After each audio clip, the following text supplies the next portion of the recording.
This is the Lowdown Drifters, and this is real life, real music.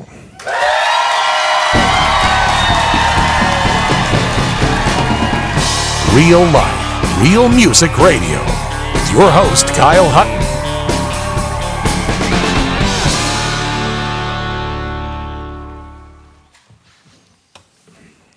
All right. How are y'all doing this evening? You doing good? Doing good, man. All right, all right. I noticed you were saving your dinner for after the show. Yeah. It'll be waiting for you. It was good. I hope you got the chicken fried steak. Oh, okay, gotcha. Well, you know, Buc-ee's. We're going to talk about why Buc-ee's is such an important stop for you guys these days. But, man, I'm just...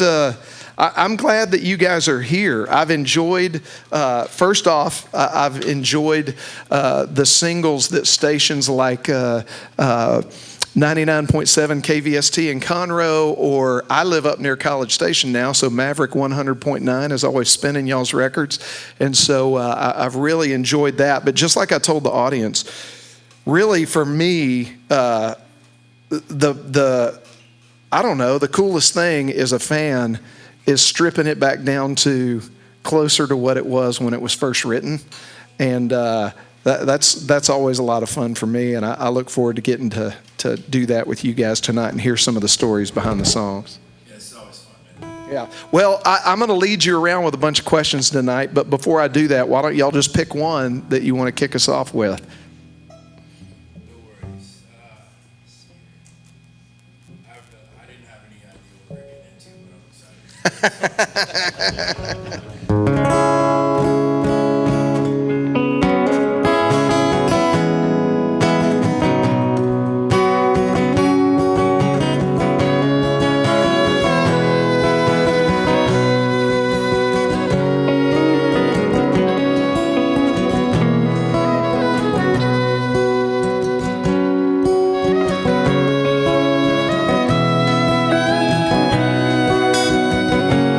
Crops won't grow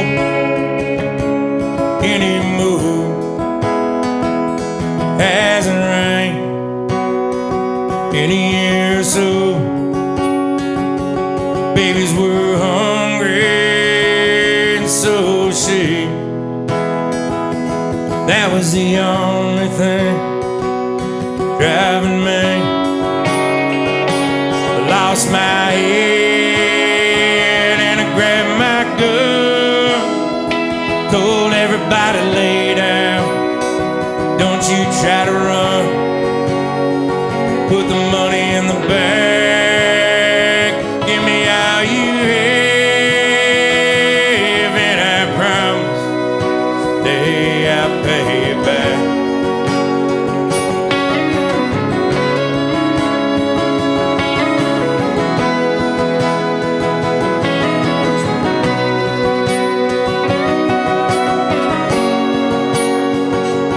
Never meant to kill that man, but he was chasing me and he forced my hand, and now I'm wanted, dead or alive. Just don't want to have to do, try to survive, and now I'm running.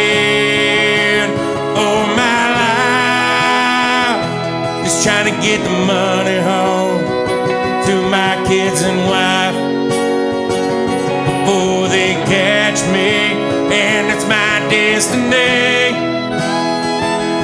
to be hanging from the hanging tree.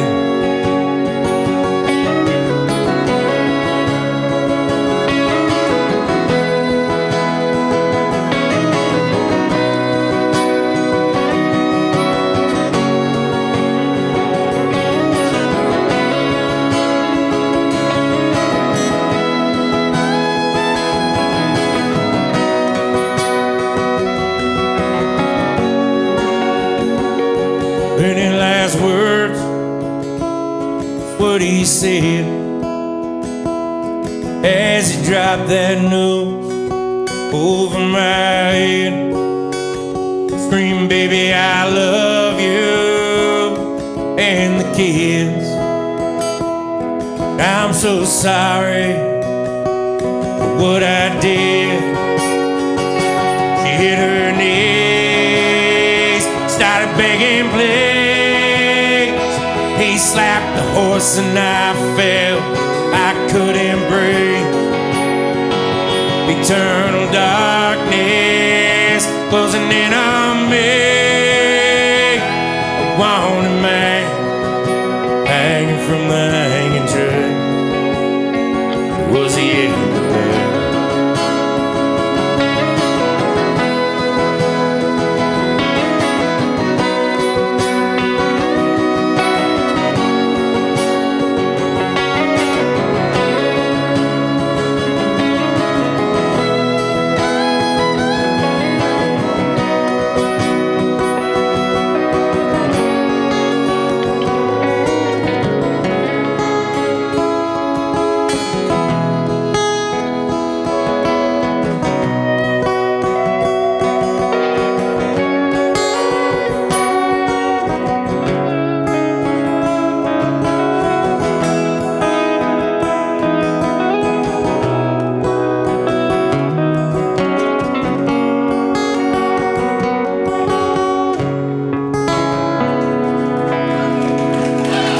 Thank you. Yeah, man. Very nice. All right. So, John, first thing I want to ask you about is the tagline that I saw for you guys that's floating around out there, and that is a rock and roll band with a fiddle problem. I love that. Tell us where that comes from, because that really explains a lot, kind of about your roots. Well, I think it's because we all grew up, you know, listening to country music and rock and roll music, and then we all kind of like got into punk rock when we were young, and it just kind of all, I don't know, it just kind of just happened. And then we're like, oh, we should have, to be honest, okay, so this is Doug Rayfeld. Yeah. We hired Doug originally to play bass, and then he's like, oh, I can play violin. I'm like, well, then you can play fiddle. He's like, no. And then he figured it out, so then he became our fiddle player, and I was like, we gotta have a fiddle, you know, it'd be cool. And so, so we started the whole line of like, it's a rock and roll band with a fiddle problem, because they don't know where to put us. We just, you know, people call us country by default, and I love country music, but it would be disingenuous, I guess, to try to stand on a soapbox and say we're just a country band, because we have so many musical influences, I guess. Yeah. Well, before we get into maybe talking a little bit more about those influences, like what is the song that you've cut that swings the furthest to the punk rock side of the fence? Probably Nothing Sacred, maybe. Oh yeah, and I don't know that we can even. I mean, we could try. Dude, we're all about trying stuff here tonight. But tell us. I don't know. Okay, so, or a different one, but yeah. I don't even know. What else could we do that's like that? Maybe In Time? I like Dylan over here. He's willing to try anything. I like it. See, yeah, but he's not the one that has to try to sing this song and commit social suicide. We did like I Had a Choice. It sounds like that's pretty rock. All right, nothing sounds rock to me without the drums. So, to be fair, but yeah, we could do that. All right, tell us about it. Tell it which one and when did you write it and which project is it on? What do you want to do, In Time? Let's do that. I mean, if you're cool with it. Sure. In Time's the title track off the last record. So I don't know if y'all know. There's a cat named Drew Herrickle that's like, he's just a phenomenal musician, and he played with Cody Jinks for a really long time, and he's a good buddy of ours, and he writes a lot of songs, and he calls me up one day. He's like, man, I started writing this song, and I think it's a Lowdown song. You want to help me finish it? And I was like, sure. And he brought it over, and I was like, oh man. All right, yeah, probably. So, and so we wrote the last verse in the bridge, and we put it on the record. Ended up being the title track for the last record. So, cool. We'll give her hell. I don't know how it's gonna. I don't know how any of this is gonna go acoustically. If we're gonna, I have very specific songs that I usually lean on acoustically. So I like this. You're pushing me. It's all right. We've done this trio before. I don't know that he's the guy I want to push. So y'all. Who's got my back?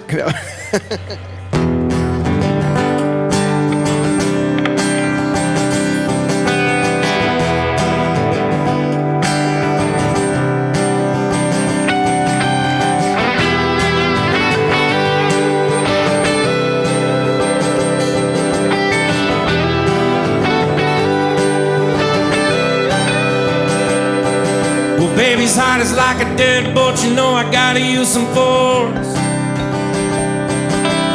Whiskey like a crowbar, shattered plates to the floor. Screaming like a banshee, peeling out rubber burns. It's just another Sunday, must be that she hates the church. She'll come around in time.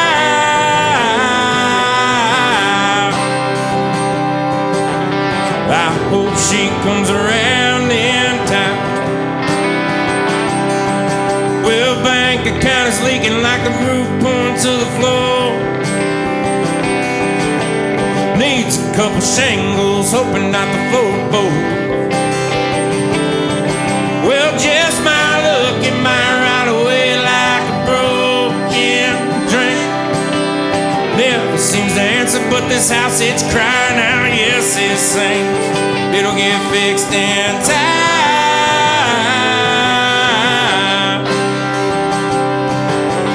I know I can fix it anytime. In time,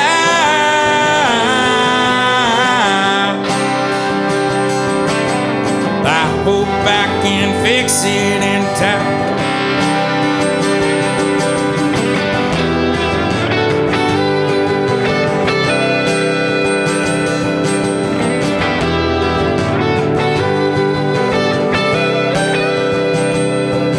Well, you walked out again like you've done 1,000 times before. Now I'll be sitting here waiting for you to walk through that door. Is this the final time, baby? I ain't gonna keep your word. 'Cause I know our love is crazy and you won't stay gone even though you should. 'Cause you come running back every time you go. Honey, you know I could never tell you no.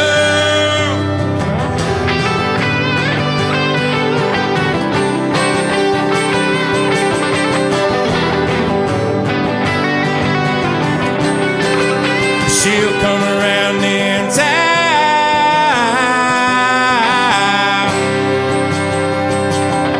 just like she's done every other time. In time,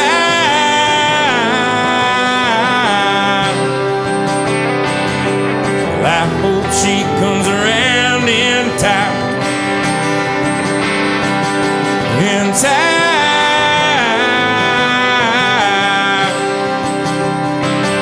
in time,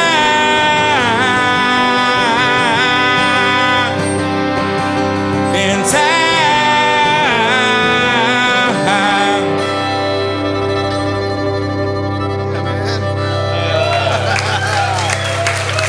Thank you for putting us on the spot like that. You got it. You got it. But hey, you couldn't get out of here without playing that one, though. That's a great song. Well, cool. Yeah, I'm glad your buddy brought that one to you, and y'all finished it up. Me too. He's played keys on all our records, and we love that dude very much.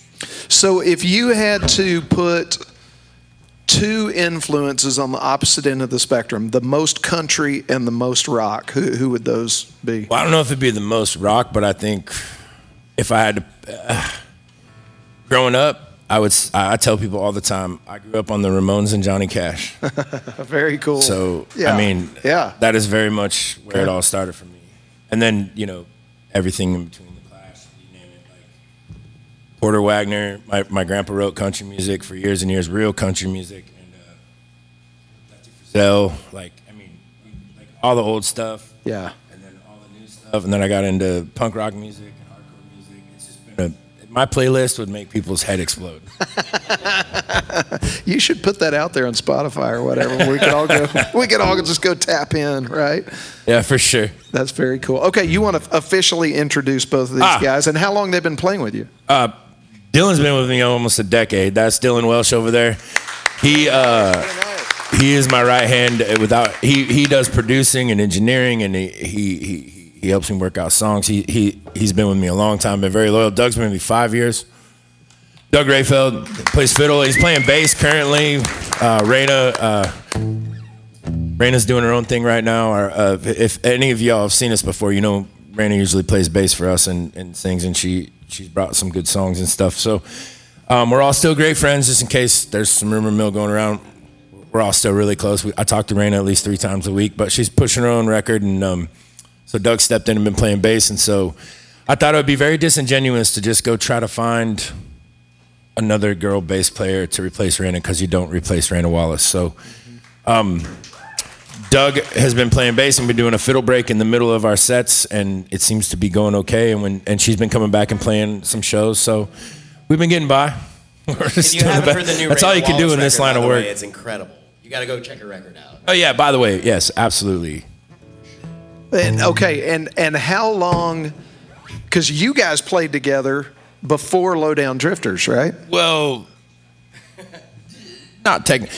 We played together before Lowdown Drifters were even remotely good at music. Okay, fair enough. Fair enough. So how long have the Lowdown Drifters been a band? We started the band in 2015. Okay, gotcha. And that was in the Northwest? Stanwood, Washington, yeah. Okay. All right. Well, we're going to get to your southern migration here in a little bit, but pick one of the songs. You said that you typically lean to, obviously, in an acoustic set, the more acoustic songs. So pick one and tell us a story about it. Okay, well, this song, this is probably one of, like, if I have a favorite. I like playing this song. So I'm like a lot of people that make music, and I like to hurt my own feelings. So I like to sit around and think about, like, when you're having those moments of, like, all the years you spend in truck stops and traveling and doing all the things that, you know, people think, it's so cool, you get to go play music. Yeah, that's like 2 hours a day. But there's like 20 hours of work that goes into getting there and making that all happen. And it over time, it really does, like, it grains on you. And I was just having one of these moments one night, like, what is this all worth? Like, what's my headstone gonna say? And then I was like, that'd be a cool song idea. So when I introduced this song, when we play it full band, I say this song is just what happens when you give a drunk a pen, because I may or may not have been in the whiskey that night. So this song, in all honesty, is just a drunken songwriter's idea of what it would be like if I didn't exist anymore, in my hopes and dreams, not what it actually would be. So it's not meant to be pompous by any means. As bad as I am, I could be worse. Someday it'll all end in a slow ride in a hearse. Until that day comes, I'll keep rambling on. I'll leave y'all some memories, and you can have all my songs. And sometimes I wonder what my headstone will say. Will you throw me a party, drink Jack by my grave? Raise up a toast to all the crazy things I see. I'd like to think it'll go down that way. When it comes to doing wrong, I've done it so right. Well, I've gambled and lied, and I've done drugs all night, but I've given a hand to a stranger in need. Oh, and I've fallen short of hatred and greed. And sometimes I wonder what my headstone will say. Will you throw me a party, drink Jack by my grave, and raise up a toast to all the crazy things I see? Well, I'd like to think it'll go down that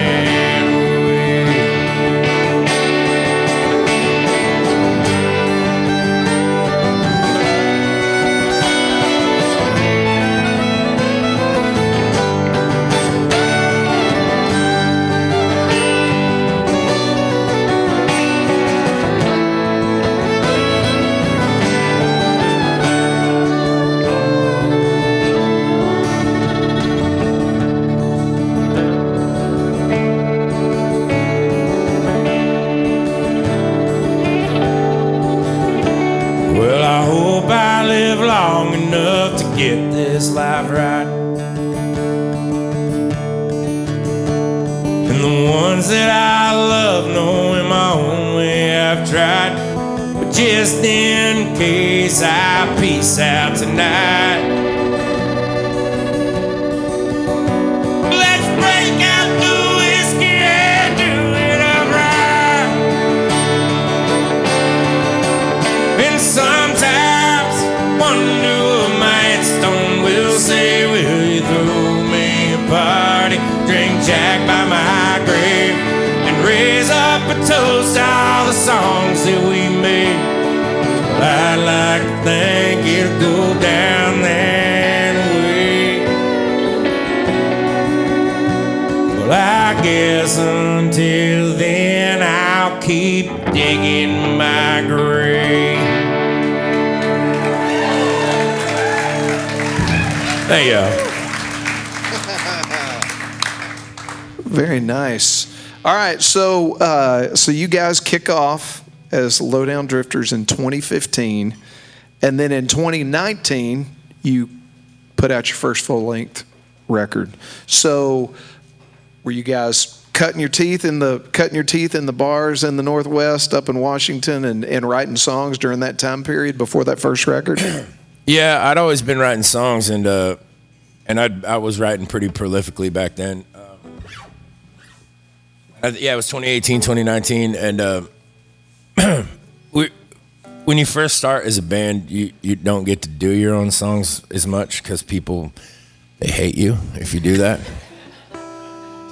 Plus nobody knows them, and we were playing like 4-hour gigs, so I took on this mindset that I didn't care if we got fired, and I got fired a lot. And so I'd always play originals too, but we had to play like 4-hour bar gigs, and it was so much fun, and we were really partying and having a good time. and then at some point we were like, oh, we should probably take it serious and go make a real record. And so the very first record we put out was called Wood and Water, and we made that entire record for like $3,500, which is like you can't even make a single that's worth anything for $3,500. And we made 6 songs, and it was sonically terrible. But for some reason, we had this group of friends that followed us around, and they liked it. And to this day, they still like it, and I don't know why. I've been trying to bury it for years, and I've re-recorded some of those songs. But anyway, that's just kind of how it happened. And then, yeah, we were just some lovable idiots that people were like. Our motto back then was like, what was it? You don't come to a Lowdown show to hang out with the Lowdown or to see the music. You come to get drunk with the Lowdown Drifters. I think that's how it went. It was something like that. So we didn't take it very serious, and then all of a sudden, like, we put that record out. Yeah. And it started doing okay, and we're like, oh damn, we better start like actually like trying to like take this serious, you know? Okay, so then before we get to Last Call for Dreamers, you said you've re-recorded some stuff from Wood and Water. Is there anything in the set list that you still play from that? Yeah, first project? we started with it, Hanging Tree. Okay, that's on the first one. Yeah, that's on the first record, and there wasn't. You should talk about the Billy Don thing. Oh yeah, so that's how that happened. Okay. So again, sorry, I have ADHD that's like soul crushing, and it's obnoxious, and I'm sorry. So I ended up. I don't know if y'all know who Billy Don Burns is, but he is. If you don't, he's actually still alive, and he's surprisingly, yes, and he is a fantastic songwriter that's got like, I don't know, 50 or 60 cuts. He's got 2 Willie Nelson cuts. Like, he's just this amazing dude, and I was such a fan of his. And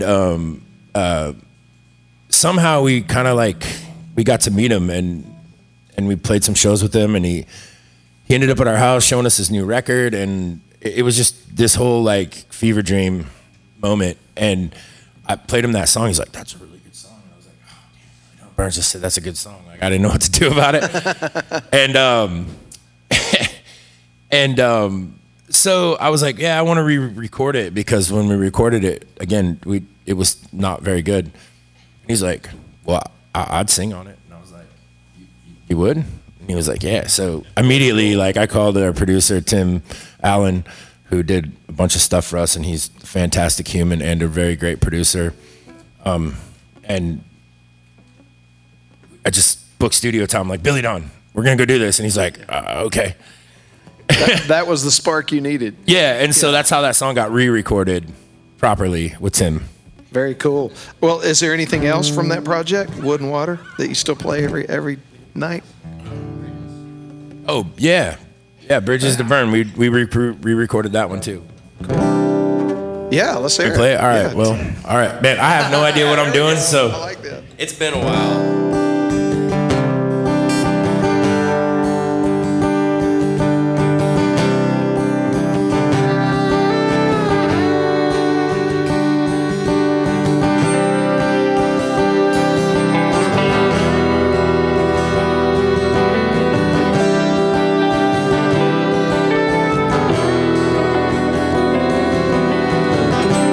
Telling lies, I'd love to stay. Now I guess we both know how this turns out anyway. Been here many times before. Nothing's different, just the house I'm walking out the door.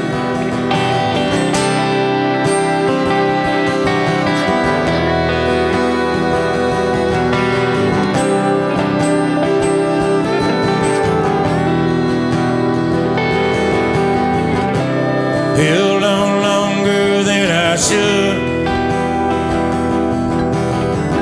There's been times I've walked away just when things were getting good. Don't really know what gets into me. Not sure if it's the road to you, but I just gotta leave. I still got bridges left to burn. To break and a few more scars to work. I still got bridges left to burn. Seems like this lonely road is the only way I'll learn. I still got bridges left to burn.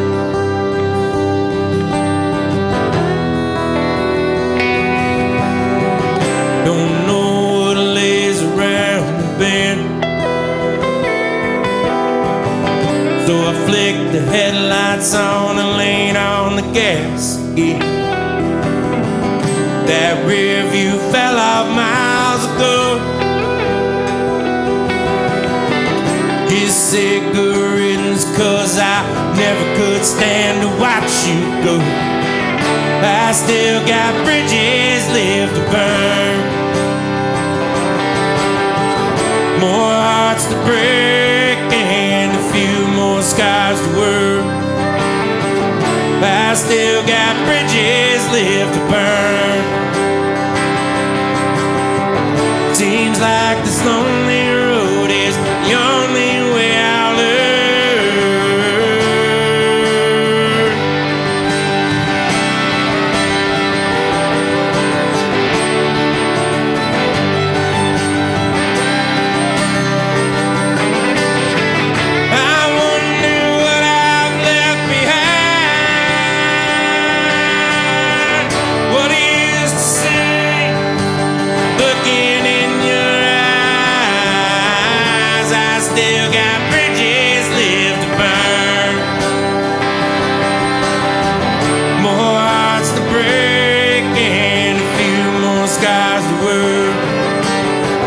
I still got bridges left to burn.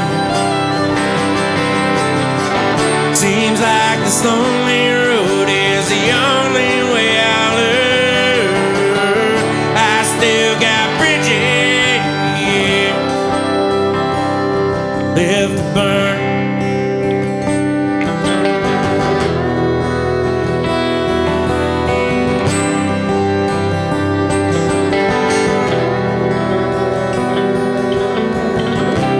Told you lies, I'd love to stay. I guess we both know how this turns out anyway.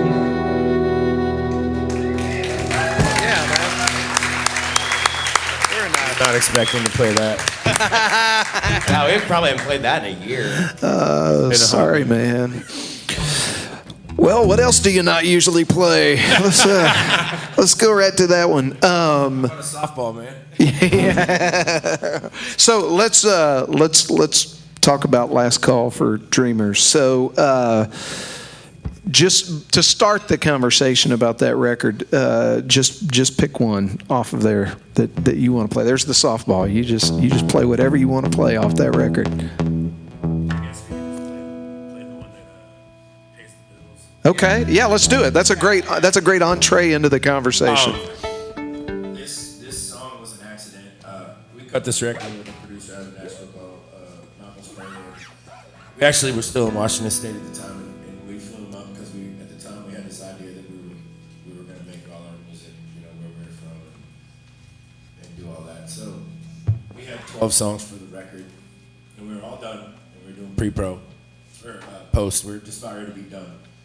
And in between breaks, I started playing this song because it just popped in my head out of the blue. It never had come out during the whole entire process of making the record. He comes out of the booth, he's like, what is that? I said, it's just a stupid song. You ready to go? And he's like, no, we're gonna cut that song. And I was like, no, man, there's already 12 songs on the record. He's like, well, now it's 13. And I was like, I don't know, man.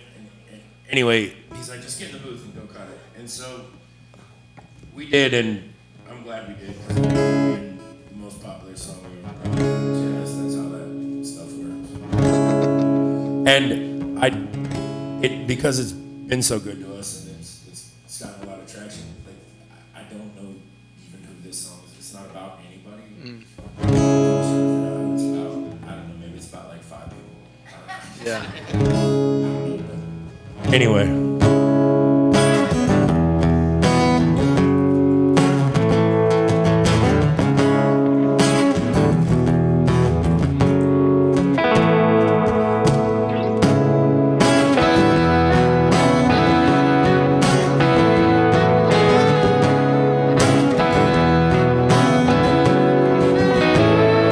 Got a main street,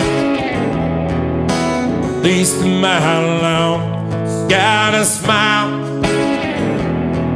lights the night up till dawn. She's got a fire in her eyes, lightning in her too.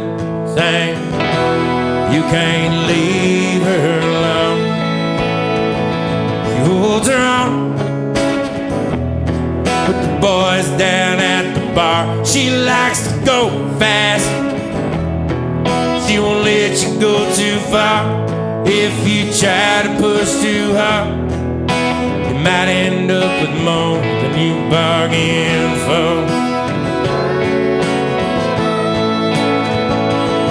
She's a devil and an angel, all wrapped up in one. She'll make you want to stay, she'll make you want to run. She's a wild horse, you couldn't break her if you tried a million times. She likes that whiskey, she'll match you shot for shot. Man, she'll look you in the eyes and tell you what she wants. Yeah, she's a fighter, she won damn near every fight she's ever fought.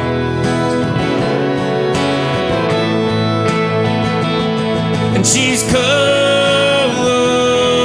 as ice, and she's out of there, a refiner's fire.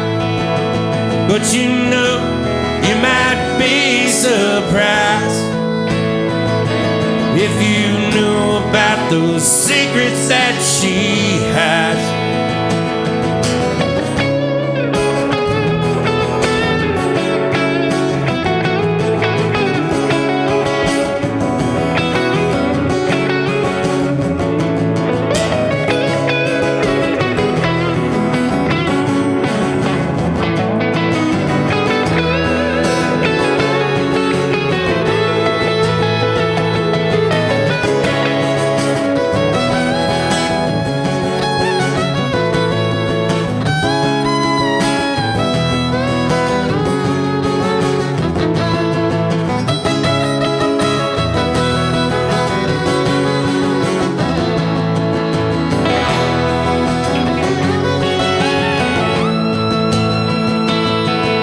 devil and an angel all wrapped up in one.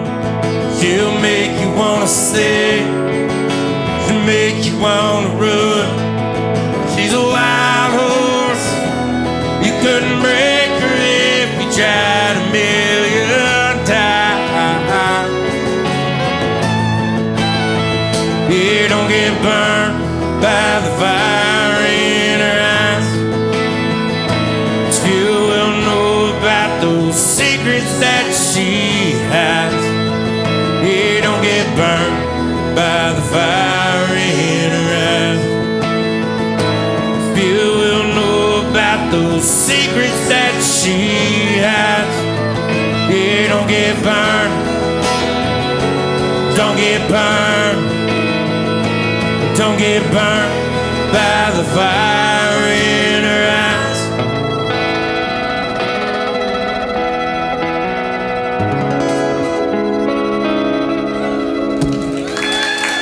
There you go. So all the people that we pay to do stuff for us get really mad at me because you're supposed to be like a shameless self-promoter if you do this job, and the only thing I hate more than anything is talking about myself. But if I don't say this, they're gonna yell at me. So, and it is kind of cool, man. That song just got certified gold this last couple weeks ago, and I got my first gold record, and I'm really excited about it, to be honest. And it's super stupid to like say that stuff out loud, but Are you kidding? We got to celebrate that, man. I mean, so just so everybody knows, certified gold means over 100 million streams. it's correct? like 90 million. Isn't that Yeah. crazy? That's crazy. So thank y'all for listening. I saw y'all singing along to that one. That was great. That's awesome. Okay. Yeah, that song's gonna buy me a moderately priced Toyota Corolla someday. Okay, so that record comes out back in 2019. I want to try to put some pieces together here because obviously you're here with us in Texas, right? And Yes, sir. you've been adopted into this, red dirt Texas music scene. When did you first run across some guys from Texas maybe coming through and you're playing shows with them or whatever? How did you first get introduced to the fact that there's this thing called the Texas red dirt scene? Well, how I first got introduced to it is Reckless Kelly. Yeah, that's a good introduction. I had a buddy that moved up to the Pacific Northwest that was from Seguin. I think that's how you say it. I hope I said it right. And he was like, "You got to hear this band." And I was like hooked. And then I just went on this deep dive. And then we kind of just by default, like, we're like, that's cool. We want to make that kind of music. And because we're the only band in the Pacific Northwest, there's not really, especially at that time, there was not really any other bands that fit in. So we kind of became the token openers from when the Texas Cats would roll through. And most notably, the one that has been around the longest and has been the kindest to us and has done so much for me and turned out to be a really great friend was Shane Smith. And he, one thing I will say about him, and he always says the opener's name, he'll let you get on stage. He always said, I remember what it was like when people didn't, always, treat you the best. And he was always very good and very gracious to us. And that's been a 10-year friendship that I'm very, very thankful for. And then, just kind of by default, we started playing with a lot of the cats from the scene. And it's kind of over the years, we just made a lot of friends. And because I was very understanding of what this scene is. I understood that we weren't from here, but it meant an enormous amount to me as I got to learn more about what it was and how much it meant to the people that were from Texas and were in the scene. And I didn't want to be the guys that came and like, oh, we moved to Texas, now we're a Texas band. It really didn't feel right. Yeah. And after all those years of opening, and then when COVID happened and Washington was just like, you couldn't play shows, man. They were threatening to like fine you and throw you in jail. It was crazy. And all my buddies in Texas were like, we're playing shows all the time. And I was like, this is BS, man. And I specifically remember having a conversation with Mike Valeri from Copper Chief at the time. And he was like, dude, you guys have been hanging around, your friends, just come, man. You'll be fine. Everyone will be cool with you. And I was like, I don't know, man. But I was like, I need to pay bills. So like, yeah. So in 20, we all started moving down here, and So I've been here like 5 years, almost 6 years now. And wound up in Fort Worth, right? Yeah. Well, me and Dylan went to College Station for a year. It just ended up there because we knew someone that was there, and then we went up. We're like, well, all our friends are in Fort Worth, so we moved to Fort Worth. So I moved Dylan down first, and then the drummer came, and then Doug came, and Raina came, and we just like. Everyone would come for a couple months till they could get on their feet under them and get a place, and then the next person would move in, and we just did that because flights were getting expensive. Yeah. Split between 3 states for like a year. Yeah, we were flying like 30, 40 times a year trying to fly the band everywhere for bus call. It was getting challenging. So logistical nightmare. Logistical you know nightmare. Something about logistics, right? Because you've been in the trucking business for a long time. Yeah. I family business, so. That's what I did for the first long time of my life. Very cool. So, all right, let's progress to an EP that you put out called "With a Little Help from My Friends." Tell us about that project. So, we just got this idea. We wanted to just do an EP where we all got together and played a bunch of songs from each other's records and all that stuff. And I'll be honest, how I thought that was going to turn out is not how it turned out. Okay. And then because of like some really poor planning on our part, it got buried on Spotify and no one could find it. So there's we did like a remix of Fire and Horizon. We got Taylor Honeycutt to sing on it, which she sang on a bunch of our stuff. We love them so much, man. And if y'all haven't checked her out, go check her out because she's blowing up. She's so awesome. And her husband Josh are just fantastic humans, and the whole band's awesome. And we just we had Leroy Virgil from Hellbound Glory come out, and we were really, really close to having Zach Bryan sing on it at one point, but that didn't work out. Anyway, it just was it didn't turn out the way I wanted it to, but there was some cool stuff on there. We did a different version of a song called All Right, and it's kind of cool, but no one knows where to find it. I'm surprised you even brought that up because I can't even find it half the time. Yeah, well, go that's search. That. If you're fans, go do a deep dive. All that's right? in the Lost Files, but we did some cool stuff, and there's some songs from our friends on there. It was a lot of fun. Dalton Domino, our band played on one of his songs. One of the places, there's some great videos on YouTube. And it's mostly if you're going to consume that project, it's better to watch the videos because it's in the studio and everybody's there and it's a lot of fun. Yeah, to do it that way. Okay, and we just kind of went. And to be honest with you, I'm telling you right now, this is one of those moments where I could not play. We'd like one you of to those, play all the songs off. I couldn't project. play one version of any of those songs on that record. All right, fair enough. But because of that, we did get to recut one of my favorite songs from someone that was on that record, Leroy Virgil, and we've been playing that song a lot. So, you want to play that one? Yeah, we put it on the new record. Yeah. Yeah, we could play that song if you want us to. Yeah, why not? Are y'all doing okay out there? Is everybody good? Okay. All right. Every once in a while, I like to make sure I'm not the only one having a great time up here. So. Well, this is one of my very favorite songs, and our buddy Leroy Virgil's got a band called Hellbound Glory, and this song's about Aberdeen, Washington, and most people do not know anything about Aberdeen, Washington, but if you do know anything about Aberdeen, Washington, you know a couple of things, and one of the, I guess, original founders of the town that worked in the shipping port was named Billy Gould, and he's said to be a serial killer, and they think he killed over 100 people. Wow. And the sailors would come into town, and if he found out they didn't have family, he had this little chute in his office that went down into the Wishkah River, and he would take their money and then kill them and put them in the river. And they think he killed all these people, but they only found 2 bodies. And Kurt Cobain is from Aberdeen, Washington. So that's really the only reason anyone knows that town exists. And then there's a third verse that Leroy wrote on Halloween on an acid trip. He won't be mad at me. He'll be like, yeah, tell him that part. And so when we were making the new record, he's like, hey, why don't you guys just, cut that song and put it on the record? I'm like, oh, really? He's like, yeah. Because I'm weird like that. I kind of want to have permission to cut someone's song, Yeah. It just feels, I don't know. Yeah. I'm a weirdo, man. Anyway, here's the song.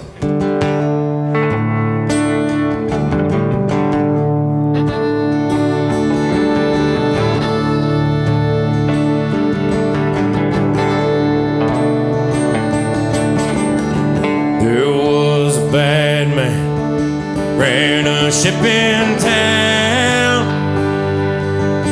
It sends you down the wish car, set up to drown. Well, I hear he killed 100, but only 2 were found. Now William's on the waterfront and he drags across the ground. Out on the harbor, sirens sing. Good night, Irene. Oh, I'll see you in my dream. Those found wanted will be drawn beneath. Come back as ghouls to haunt the streets of Aberdeen.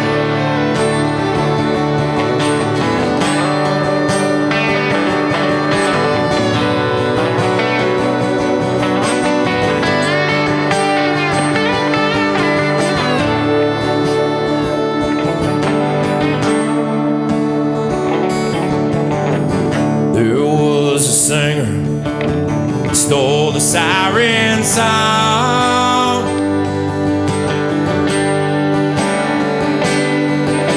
He ripped it from the riverbank and he sang all winter long.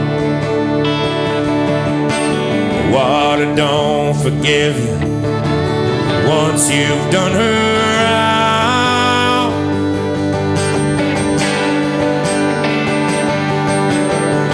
Came back as rain when they found him dead at dawn. Out on the harbor, sirens sing. Good night, Irene. Oh, I'll see you in my dream.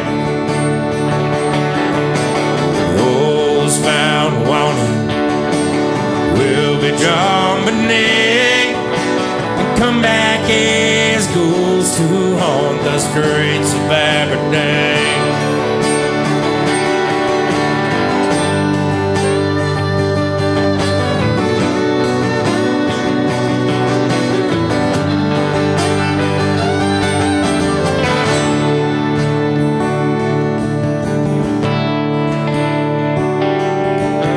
If we all die tomorrow, won't you send us out to sea? Let a simple song come back in harmony. And on All Hallows Eve, we should set the lost souls free. Shine a little light on the ones that don't believe. Out on the harbor, sirens sing. Good night, Irene. Oh, I'll see you in my dream. Those found wanted will be drawn beneath and come back as ghouls to haunt the streets of Aberdeen.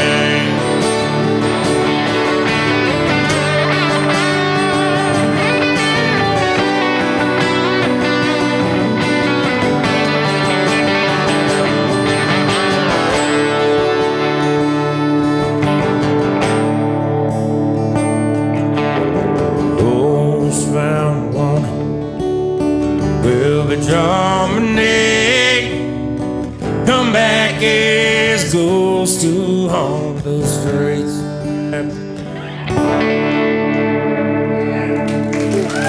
Hey. And to Leroy's credit, from a songwriting perspective, it was widely known that Kurt Cobain was very much into Leadbelly, and that line about "Good Night, Irene, I'll see you in my dreams," that's a Leadbelly song, and he managed to put that in the song, so I got to give him mad props for that. There you go. There you go. All right, let's do something before I forget to do it. I've got to have a liner to kick off the radio program, okay? So if you'll say, this is the Lowdown Drifters and this is real life, real music, then y'all are going to go nuts, okay? All right, like nuts for about 4 minutes, and then I'm going to cut you off. No, I'm just kidding. It'll be quick. I'll shut you off. This is the Lowdown Drifters, and this is real life, real music.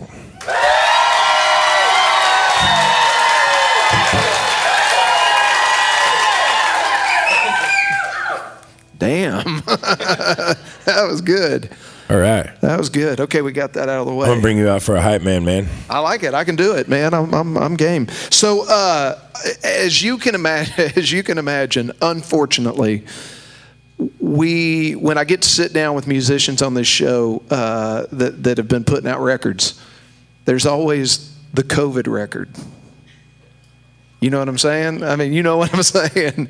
Because, music, right?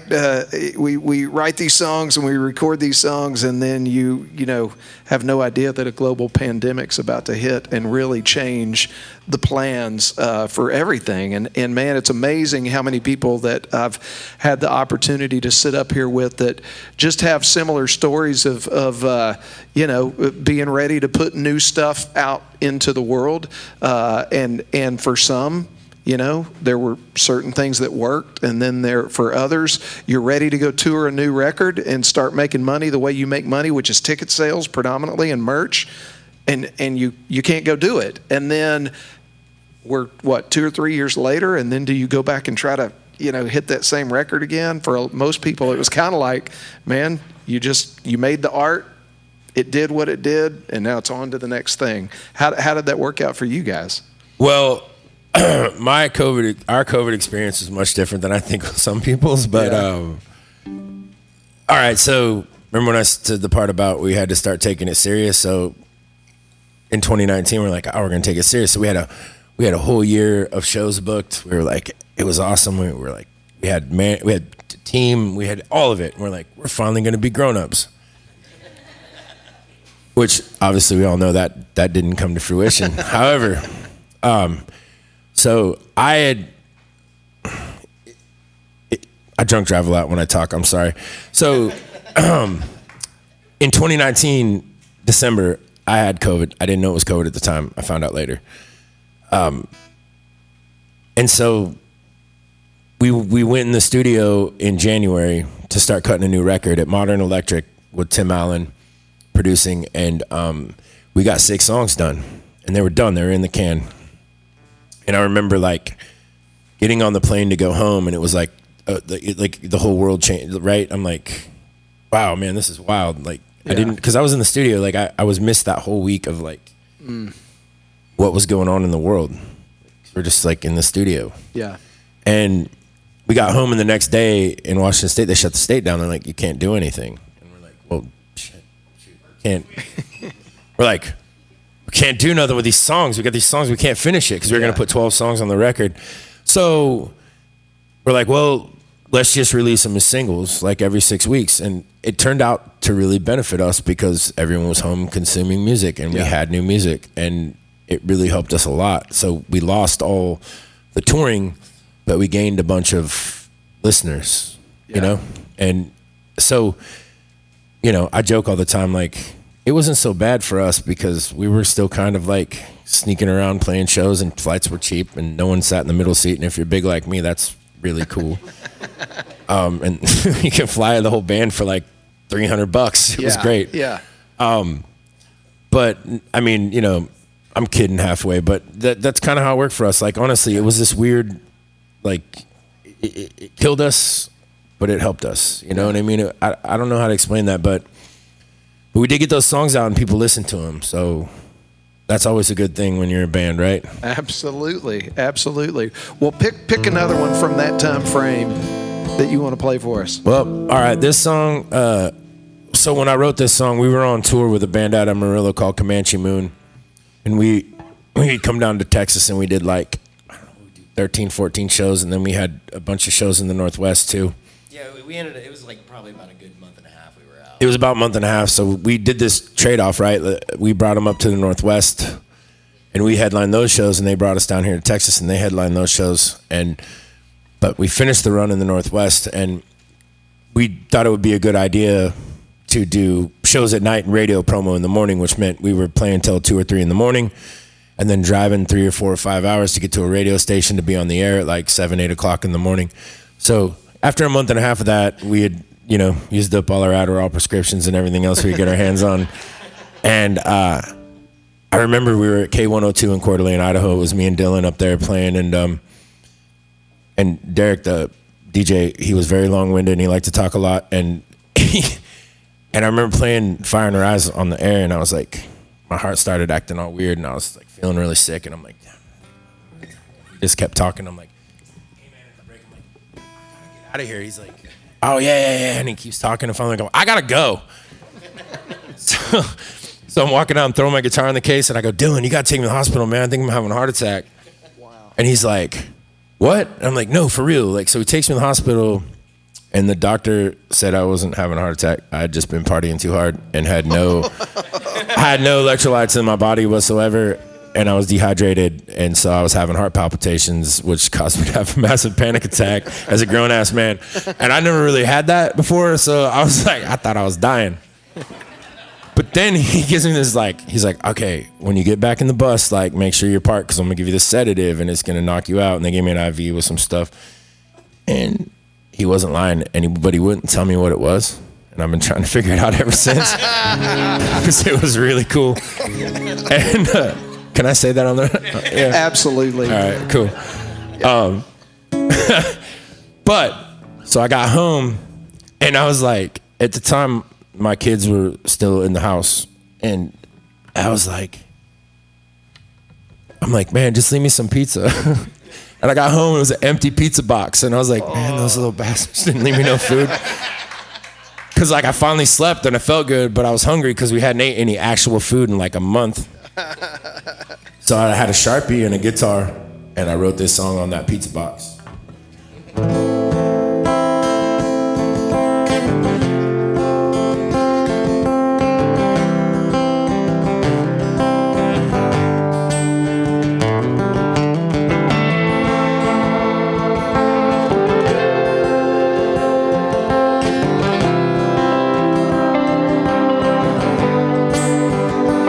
Sometimes I go down to the river, stand out on the shore.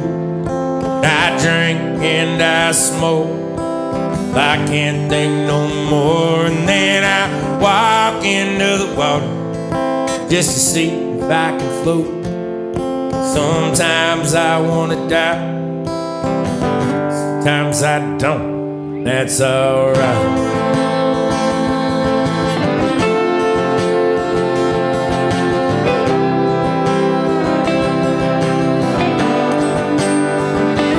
If I go down to the city, it's because I got a show.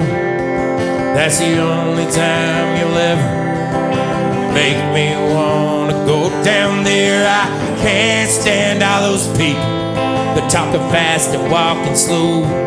They just get out of my way so I could play my songs and go, that'd be alright. That'd be alright. If that sun comes up tomorrow and I have another day, I guess I'll do my best, chase these demons away, and I'll be alright.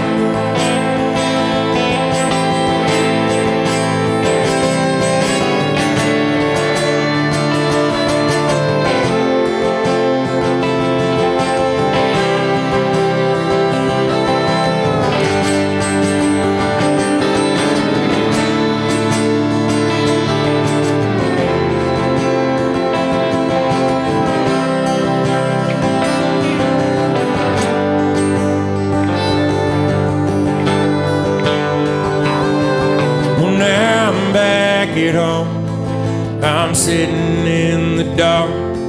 There's an empty piece of paper just waiting for a start. But I can't find those words, no, I can't find that spark. Used to help me through these bad times when my life got hard. But that's alright, that's alright.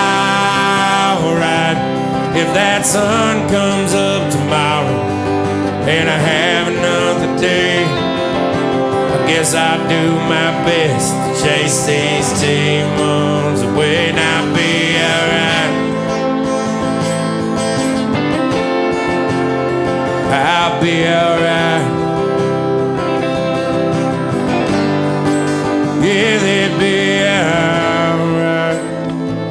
Be alright, they'd be alright. Alright by me.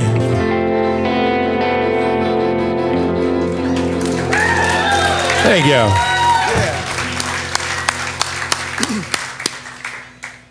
That's great.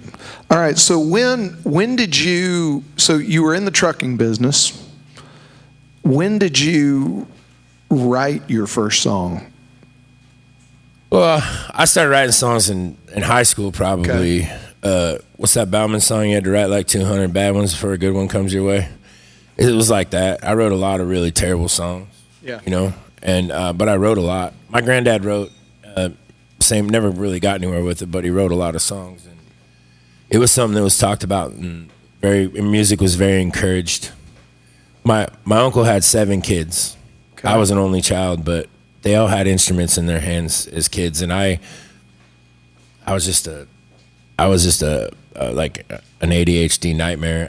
I couldn't pay attention enough to try. I tried to learn guitar and I couldn't. I had one my whole life, but I never really learned how to play one even a little bit until I was like in my 20s. Okay. And what made you decide to get serious about it then? Well, I started writing a couple songs that I wanted people to hear, and I realized that if you don't sing them, no one's gonna play them for you. And so I just went out and just played a lot of really bad shows just to try to get people to listen to my songs. Yeah, for sure. Getting your reps in. You know? Yeah, you got to just go out and, suck until people maybe like it. Well, and just paying your dues, right? I mean, like getting your feet under you. You know, you talked about Shane Smith earlier, and that's been one of the cool things too now that I'm one of the older guys, and I've gotten to watch, you know, people's careers. But the first time Shane came in and did the show, he got here before everybody else. They weren't even in the same vehicle. He got here before everybody else, and he loaded in every merch box. And they were doing merch right over here for some reason. And he set up merch box. I'm like, hey, you want to come eat? No, man, I got to finish setting up merch. I mean, and it hard worker, right? And paying his dues, getting his reps in. Listen. Yeah. We just played, our last show was with Shane, the Ugly Sweater Christmas party on Saturday in Durant at Choctaw. Yeah. And finished the show. He was kind enough to let us come out and sing with him. Tanner showed up in his fur coat. We had a great time. Went back, hung out for a minute. He's like, all right, I got to go to the merch. That man, he doesn't have to go to merch anymore and sign stuff. He sat out at merch for like an hour and a half and signed autographs. Yeah. He's a lot of people at his point would not do that. Yep. He still does that. Yeah. That's the kind of work ethic he's got. Yeah. And I think that says a lot. You know? You know, pounded it out and hadn't forgotten. That was a sold out show. That's a big room. Yeah. Yeah. Very cool. He did his part, and he still went out and talked to the people and signed all the autographs. I mean, there were people loading merch boxes. He was still there signing stuff. At some point, I want to hook you up with a band that our company's working with that played the after party at Choctaw called Bottomland. Yeah. Oh yeah. No, we stopped and listened to them. We went on their set. Yeah. They were fantastic, okay, man. We went out and ran around and we listened to that band. They were great. We played with them in Idaho too. Yeah, there was some festival in Idaho we did where they were. Yeah. Very cool. Yeah. Awesome. Okay, good. I'm glad y'all know each other. They've got a cool trucking song on their record that just came out. We'll have to let you hear it and see if it's authentic or not. No. No, it's great. Okay, do you have anything? Now I'm going to put you on the spot again, and that is anything new that the fans haven't heard yet. That maybe you got a new record coming out, about to hit the studio. Yeah, I got a pile of new songs. We just went and did a bunch of pre-pro in Oklahoma. I'd love to play one of those songs. Y'all want to hear a brand new song? Heck yeah.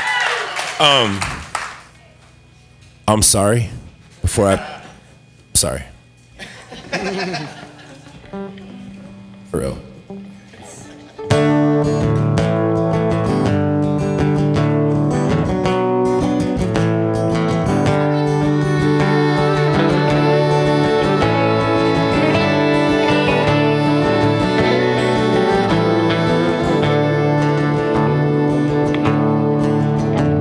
You're the one, why can't I have you? Not just naked in my bed, 'cause I know that you wanna feel love, but some pain, it just leaves you for dead. It's easy to make someone stay. It's harder to mend a broken heart. And I hoped and prayed that you'd come along, but we might just be doomed from the start. But if I still got good years left in me, I'll try just as hard as I can to make sure you never see the way that I was, and you only see me as a good man. Yeah, you'll only see me as a good man.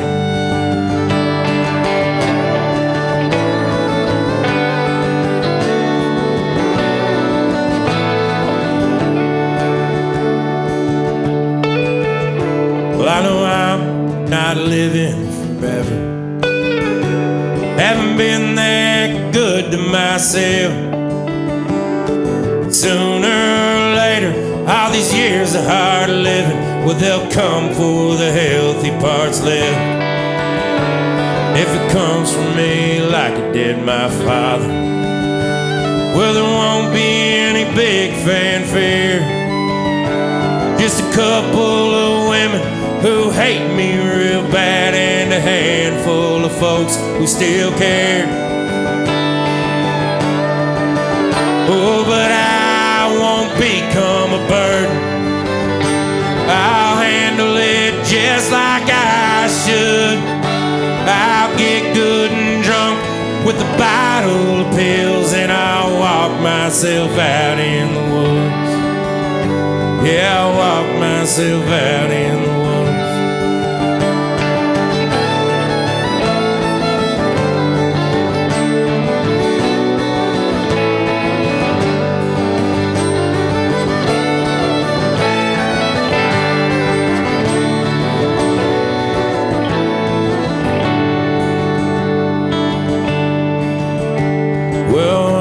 Don't you pay much to the words coming out of my head.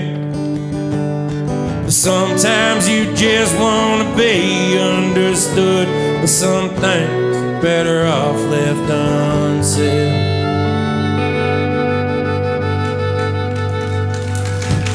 There you go. Damn, that's a good song. Okay, so I guess the next record is going to be full of happy songs. No. Dude, look, I'll tell you. That's a great tell, song. Well, yeah, man. This record's gonna damn near kill me, I think. My father died of ALS, and so that whole last verse of that song is about that, like just being trapped in your body, man. And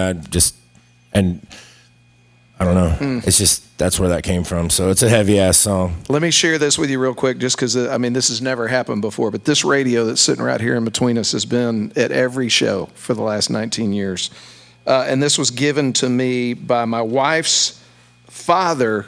It was his brothers who lived his last days in a little house right over here off of Rayford Sawdust that passed away of ALS. So Uncle Lynn, I wound up with this radio that sat between me on every show. I mean, everybody from Hal Ketchum to whoever spilled drinks and done God knows what on this radio. So yeah, man, ALS, that's a tough way to go. Yeah. So anyway.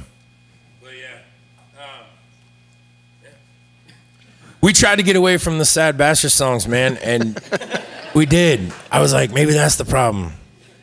And then everyone that used to come were like, what, dude, you're not playing the songs. And I'm like, and they got mad. So I was like, well, we'll just lean into it. We started making shirts that said like sad bastard songs. And I mean, that's just what we do now. Off the shelves. It's super fun when people hire you for like corporate stuff and then they don't read the bio.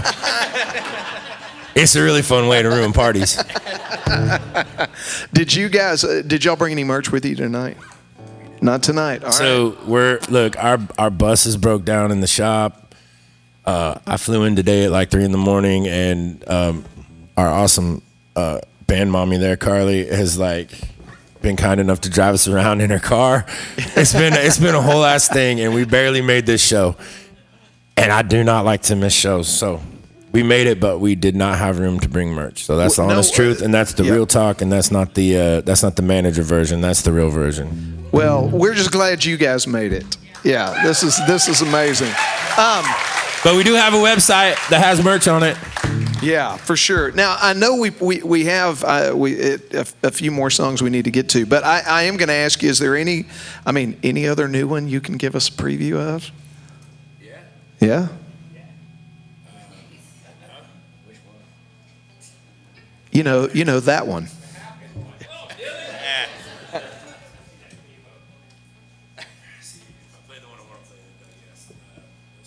No, let's lay out on one. You do one. Yeah, we just do this song. All right.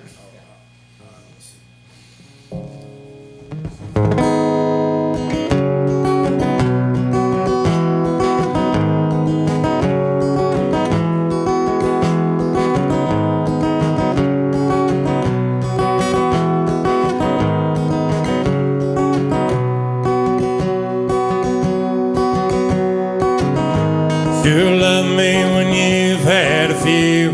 You don't drink anymore, except when you do. Put it out there that you're tried and true. Honey, that's just not you.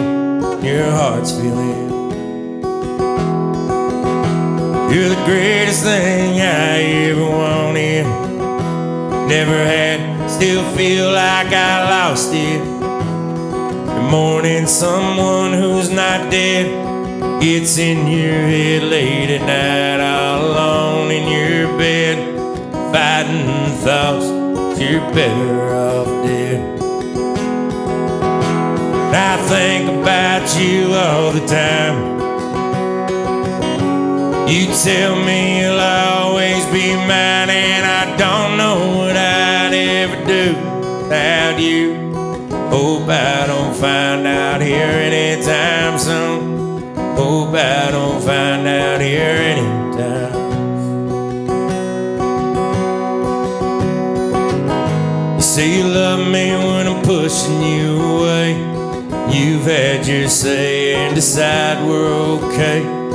Pull me in closely, your head on my chest, so that I can't contest. Say you love me the best. Well, baby, quit talking. No, you need rest. And I think about you all the time. You tell me you'll always be mine, and I don't know what I'd ever do without you. Hope I don't find out here anytime soon. Hope I don't find out here anytime soon. Come back to your senses. Here comes the contention. 'Cause having me here is too hard on you, dear. Stuck in your head, surrounded by fears. Baby, it's not your fault that you lost all those years. And I think about you all the time. You tell me you'll always be mine, and I don't know what I'd ever do without you. Hope I don't find out here anytime soon. Hope I don't find out here anytime soon.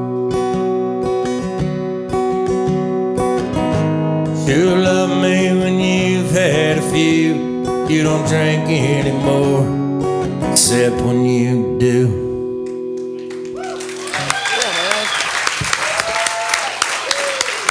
Yeah. So when are you guys hitting the studio again? We're hoping to have this out first quarter, but Okay. summer. Yeah. Yeah. Yeah, I got you. Have y'all had a good time tonight? All right. We got you have the hard task. We've got time for a couple more. You've got the hard task. I'm not going to ask you for specific songs. I want you to play what you want to play. Yeah, I'll play that song. All right, well, tell us about it before you make her cry. You want Tell the us story about behind the it. song? Yeah, of course, absolutely. She's already crying. All right. All right. Yeah, I did apologize, right? So back in the day, we had this friend. His name's Matt, and he comes and he's like, "Hey, man, got this line for a song," and it was like, "Okay," and he's like, "I bet you can't write a song on this line," and I was like, "Okay," and he gives me this line. It says, "He was rock and roll with the rodeo belt buckle," and somehow that turned into like some true to life love song, and I wrote the song, and I was like, "Shit!" I sent it to him. I was like, "Well, I wrote the song. I don't know if it's any good because I'm not writing love songs. Really isn't my forte."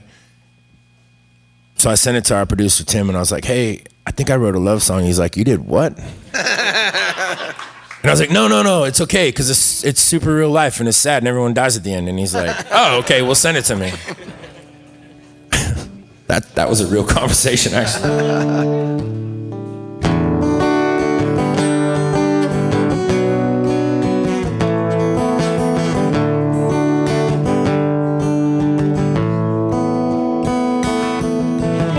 He was rock and roll with a rodeo belt buckle, local hero, troublesome. Couldn't hang around this town and drown. Fired up his truck, headed downtown. Signed his name on the line and said, "It's rock and roll. I can't stay anymore."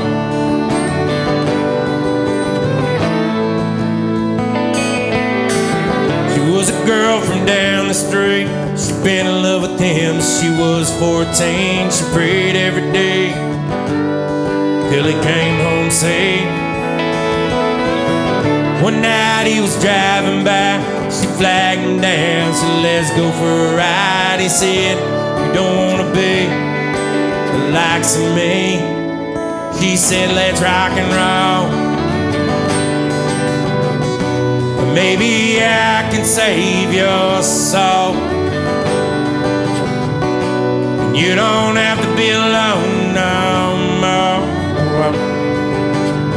So come on, rock and roll."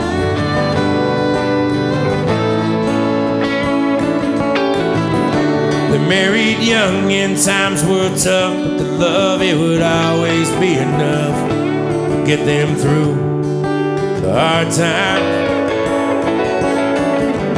1 week late turned into 2. She said, "What the hell are we gonna do? We can barely take care of our damn self." He said, "Let's rock and roll.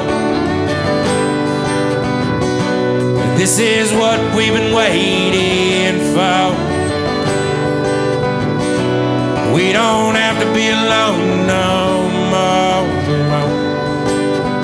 So come on, rock and roll."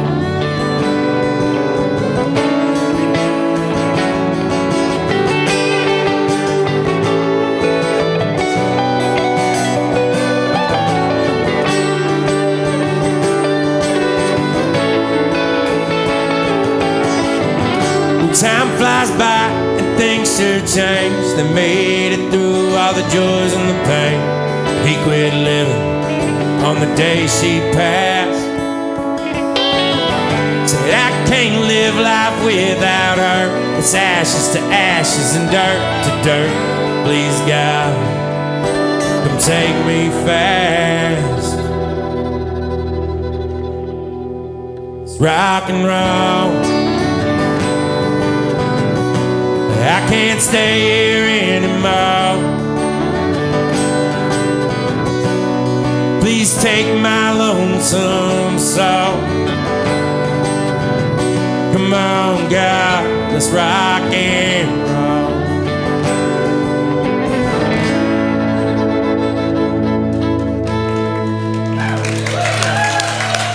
Thank you, guys.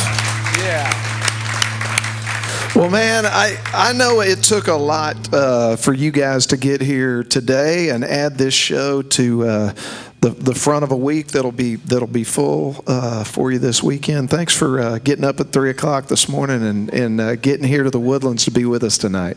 Man, we love this. We love this room. I'm very happy to be here, and this is a very cool thing. So thanks for having us, man. It's been awesome, and thank y'all very much for listening. Yeah, absolutely.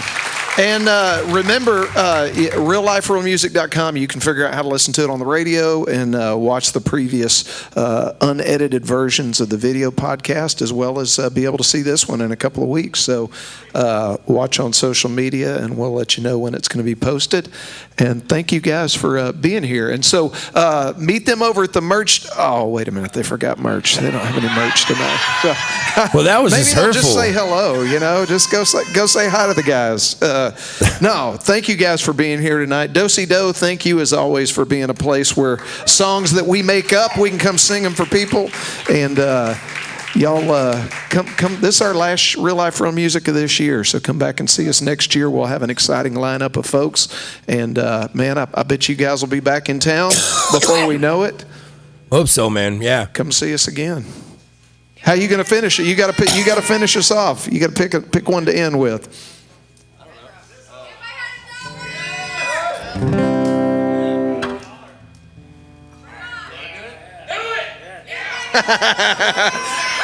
There's a mutiny happening in the do-si-do.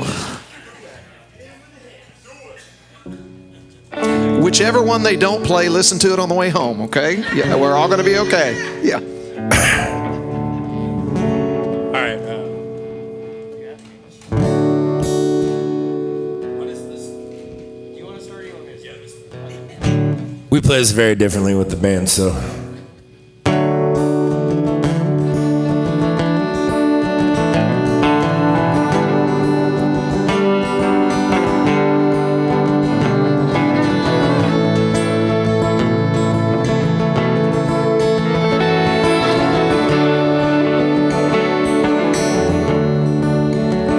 If I had $1 for everything that I've done wrong,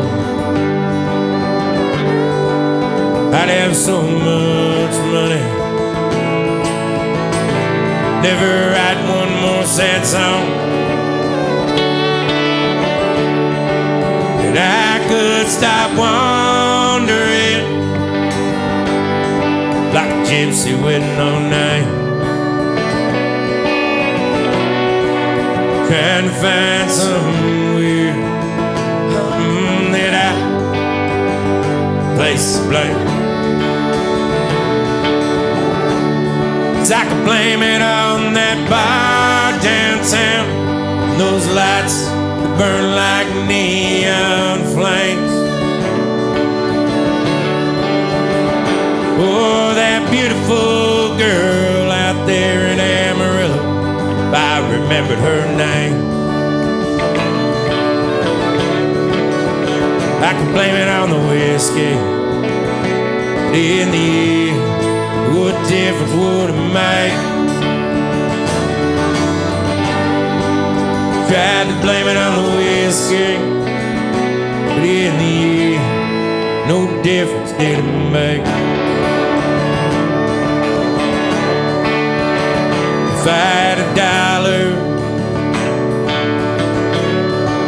for every mile we've drove, well, I'd have so much money I could quit this life on the road,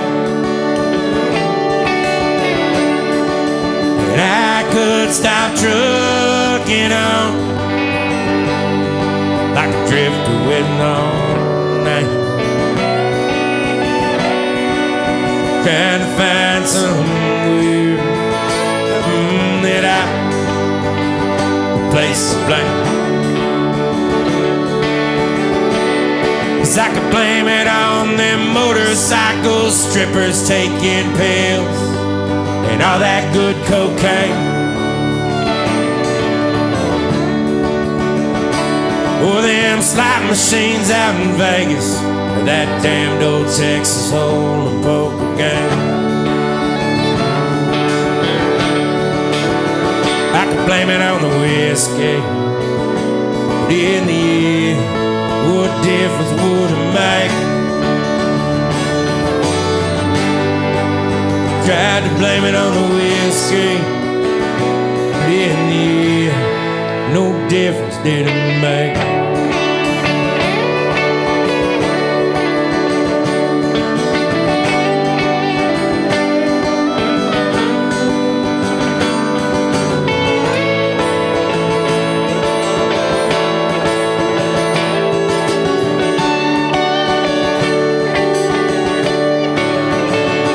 And I know it's all my fault. See, I was born this way.